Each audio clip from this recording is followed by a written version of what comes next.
Naganapan pa nung birthday ng nanay ko. Ipapakita ko sa inyo kung ano yung nasaksihan ko. Hindi talaga ako makaget over dahil sinampal ako ng kahirapan. Shoot, Mare, may aircon yung CR nila. Parang wala akong karapatang umihi kung hindi naman gold yung kifi ko. Mare, maghuhugas lang naman ako ng kamay. Nakaramdam pa ako ng panlalamig. Okay pa naman yung relasyon namin kahit nagmamahal-mahalan lang kami. Tumataas yung balahibo ko kahit hindi naman ako nadudumi. Kaya naman lumayas na ako at parang ako mismo yung dumi. Ano ba ring napuntahan ko? Masyadong pinamumukha sa akin na mahirap ako. Mabuti pa dito, CR na lang, naka-aircon pa. Samantalang sa bahay namin, electric fan na lang, pinapatayan pa. Magigising ka na lang, Mare, napawisan ka na. Ang papangit ka, banding, parang hindi ka pamilya.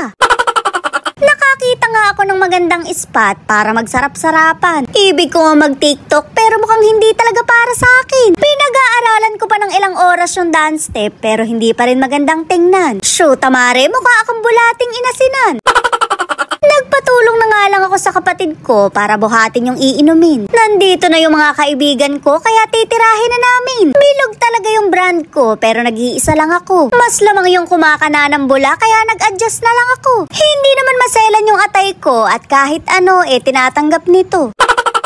Mare, medyo nakakaluwag-luwag na rin talaga. Pagkain na kasi ang pulutan namin at hindi nabuhay ng iba. Ice cube na rin ang yelo at hindi na galing sa nawasa. Pero wala pa rin namang nagbabago dahil manginginom pa rin ako. Ang sasaya nga nila nanay doon habang nagbi-videoke. Kaya nga ang sabi ko sa kapatid ko, magpapakabog ba kami? Kumuha rin ako ng speaker tsaka ako sila tinapatan. Sadyang nasasaktan na itirin naman tayo.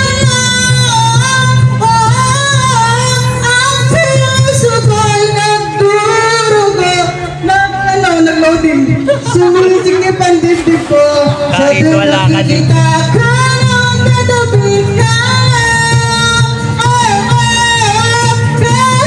di naman tayong dalawa ay lagi na lang pinagseselosan siya. Bakit ba hindi siya at di na lang ako? Agaw attention talaga itong hayop na Pumapamamahod.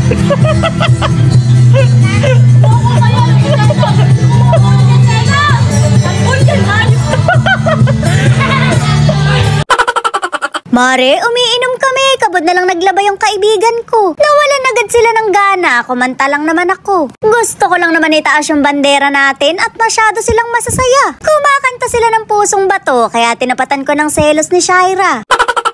Nagbukas nga ako ng bula na akala mo malaking achievement sa buhay ko. Proud na proud ako sa sarili ko, ewan ko lang sa pamilya ko. May idea na rin kayo ngayon kung bakit 2 araw akong nawala. Hindi ako nakapag-upload dahil nalasing ako. 2 araw ko rin yung ininda pero okay na ulit ako. Pero mas mukhang okay yung nanay ko dahil nagsasharon na naman. Nagbabalot ng ulam sa sarili niyang handaan. O diba, tandem pa sila ni tatay.